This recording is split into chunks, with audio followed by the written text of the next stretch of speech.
বাংলার বাড়ি গ্রামীণ প্রকল্পে প্রথম কিস্তির ৬০,০০০ টাকা ১৬ লক্ষ পিডব্লিউএল উপভোক্তাকে দেওয়ার কাজ যে কিছুটা হলেও পিছিয়ে গেল তা আরও পরিষ্কার হলো আজ অর্থাৎ ডিসেম্বরের ৩ তারিখ মাননীয় মুখ্যমন্ত্রীর বক্তব্য অনুযায়ী। আজ আপনারা জানেন মাননীয় মুখ্যমন্ত্রী মালদায় একটি জনসভায় বক্তব্য রাখেন, যেখানে তিনি বাংলার বাড়ি প্রসঙ্গে বলতে গিয়ে বলেন ১৬ লক্ষ উপভোক্তাকে যে দ্বিতীয় দফায় টাকা দেওয়া হবে প্রথম কিস্তির ৬০,০০০ টাকা, তা জানুয়ারির দ্বিতীয় সপ্তাহের মধ্যে সম্পন্ন করা হবে।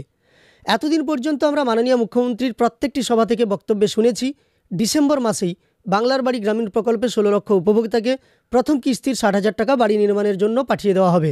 এমনকি গ্রামসভার বৈঠক ডেকে যখন তালিকা প্রকাশ করা হয় বা নাম ঘোষণা করা হয়, সেখানেও গ্রাম পঞ্চায়েতের আধিকারিকরা পরিষ্কারভাবে ঘোষণা করেছিলেন যে ডিসেম্বরের ১৫ তারিখের মধ্যেই বেশিরভাগ উপভোক্তার অ্যাকাউন্টে, মানে যারা যোগ্য বাংলার বাড়ি প্রকল্পে সেই ১৬ লক্ষ পিডব্লিউএল উপভোক্তা, তারা কিন্তু টাকা পেয়ে যাবেন প্রথম কিস্তির ৬০,০০০ টাকা। এবং তাদের এটা জানানো হয়েছিল যে তারা নির্দিষ্ট সীমানা পর্যন্ত বাড়ি নির্মাণ যেন সম্পন্ন করেন, তবেই নির্দিষ্ট সময়ে তারা দ্বিতীয় কিস্তির টাকাও তাদের ব্যাঙ্ক অ্যাকাউন্টে পেয়ে যাবেন, না হলে দ্বিতীয় কিস্তির টাকা পেতে সমস্যায় পড়বেন। এই কতটা পর্যন্ত বাড়ি নির্মাণ করতে হয় তবেই দ্বিতীয় কিস্তির টাকা পাওয়া যায়, সেই প্রসঙ্গে কিন্তু বিস্তারিত ভিডিও আমি আগের দিন দিয়েছি। আমি লিঙ্ক ডেসক্রিপশানে দিয়ে রাখবো, আপনারা চাইলে ভিডিওটি দেখে নিতে পারেন। তবে আজকের এই ভিডিওর মাধ্যমে আপনাদের আরও একবার এই ব্যাপারটা সম্পর্কে পরিষ্কার ধারণা আপনারা পাবেন যখনই মাননীয় মুখ্যমন্ত্রী বক্তব্য শুনতে পাবেন। কারণ এর আগে একবার আপনাদের আমি ভিডিও দিয়েছিলাম, যেখানে দেখিয়েছিলাম অর্থ প্রতিমন্ত্রী চন্দ্রিমা ভট্টাচার্য উনি একটি বৈঠক শেষে বেরিয়ে আসেন এবং সাংবাদিকদের মুখোমুখি হয়ে ঘোষণা করেন যে জানুয়ারির ১৫ তারিখের মধ্যেই বাংলার বাড়ি গ্রামীণ প্রকল্পে দ্বিতীয় দফায় ১৬,৩৬,৫২২ জন উপভোক্তাকে ৬০,০০০ টাকা বাড়ি নির্মাণের জন্য প্রথম কিস্তির যে স্থানান্তর করা হবে তা জানুয়ারির ১৫ তারিখের মধ্যেই কমপ্লিট করে দেওয়া হবে, এমনটা তিনি ঘোষণা করেছিলেন। সেক্ষেত্রে তিনি জানিয়েছিলেন যে এই এসআইআর নিয়ে সমস্ত আধিকারিকরা ব্যস্ত থাকার ফলেই কিছুটা ডিলে হচ্ছে বাংলার বাড়ি প্রকল্পের টাকা দেওয়ার কাজ। তারপরেও আমরা আবারও আপনাদের দেখিয়েছিলাম যে রিপোর্ট কার্ড যখন প্রকাশ করেন মাননীয় মুখ্যমন্ত্রী গতকাল অর্থাৎ ডিসেম্বরের ২ তারিখে, সেদিনও কিন্তু বাংলার বাড়ি প্রসঙ্গে তিনি এটা বলেছিলেন যে ৬৭ লক্ষ উপভোক্তাকে ইতিমধ্যেই বাংলার বাড়ি প্রকল্পের টাকা দিয়েছে রাজ্য সরকার। এর আগের বার প্রথম দফায় ১২ লক্ষ উপভোক্তাকে টাকা দেওয়া হয়েছে, এবার ১৬ লক্ষ উপভোক্তাকে টাকা দেওয়া হবে। সেখানে কিন্তু তিনি কোন মাসে টাকা দিতে পারেন এই প্রসঙ্গে কোনো কিছুই ঘোষণা করেননি।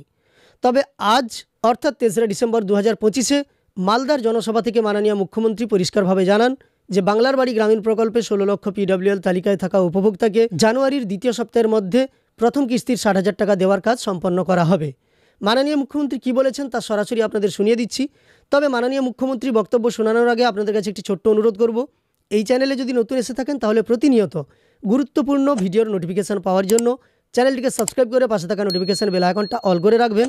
আর ফেসবুক থেকে যারা দেখছেন অবশ্যই পেজটিকে ফলো করে রাখবেন।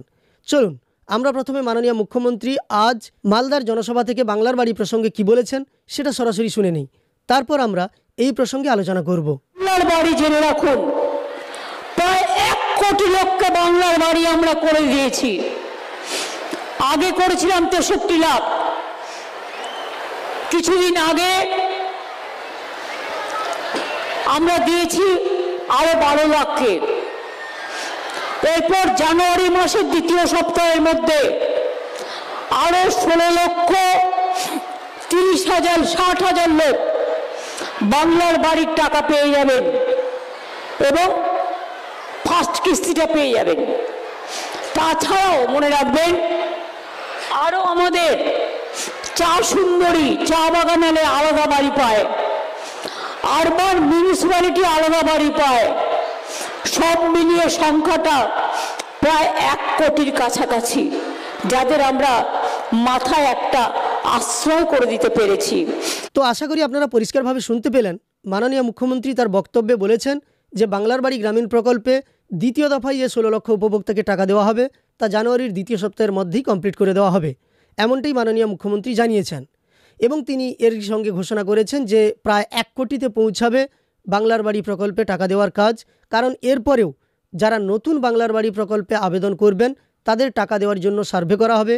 তাছাড়াও অনেকের প্রশ্ন ছিল গ্রিভেন্স লিস্টে যাদের নাম আছে, মানে সরাসরি মুখ্যমন্ত্রীতে বা দিদিকে বলো নাম্বারে কল করে যারা অভিযোগ জানিয়েছিলেন বা বাড়ির জন্য আবেদন করেছিলেন তাদের কি হবে সেই প্রসঙ্গে জানিয়ে রাখি, তাদের এই ১৬ লক্ষ উপভোক্তাকে টাকা দেওয়ার পরেই কিন্তু লিস্ট তৈরি হবে বা তালিকা তৈরি হবে এবং টাকা দেওয়ার জন্য সার্ভে শুরু হবে, এমনটাই শোনা যাচ্ছে। যেমনটা আমরা জানতে পাচ্ছি তেমনটাই আপনাদের জানাচ্ছি। এবং একই সঙ্গে যারা নতুন করে নাম যুক্ত করতে চান বা বাংলার বাড়ি প্রকল্পের মাধ্যমে 1,20,000 টাকা বাড়ি নির্মাণের জন্য পেতে চান, তারাও নাম যুক্ত করতে পারেন, তার জন্যও সুযোগ দেওয়া হবে, তেমনটি কিন্তু জানা যাচ্ছে। তবে যাই হোক, বাংলার বাড়ি গ্রামীণ প্রকল্পের দ্বিতীয় ধাপে 16 লক্ষ পিডব্লিউএল তালিকায় থাকা উপভোক্তাকে প্রথম কিস্তির 60,000 টাকা দেওয়ার কাজ যে কিছুটা হলেও পিছিয়ে যাচ্ছে তা পরিষ্কার হলো মাননীয় মুখ্যমন্ত্রীর আজকেরই বক্তব্য থেকে। এছাড়াও যারা নির্দিষ্ট সীমানা পর্যন্ত বাড়ি নির্মাণ করবেন না এবং একই সঙ্গে কেউ নাও টাকা পেতে পারেন বা কাদের নাম বাদ পড়তে পারে, এই সমস্ত প্রসঙ্গ নিয়ে আগের দিনের ভিডিওতে আলোচনা করেছি। আমি ডেসক্রিপশানে লিঙ্ক দিয়ে রাখবো, আপনারা চাইলে দেখে নিতে পারেন। এই ভিডিওটি আর বড় করছি না, আপনি আপনার মন্তব্য কমেন্টে অবশ্যই জানাবেন।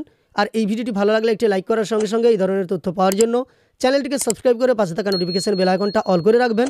ফেসবুক থেকে দেখে থাকলে অবশ্যই পেজটিকে ফলো করে রাখবেন।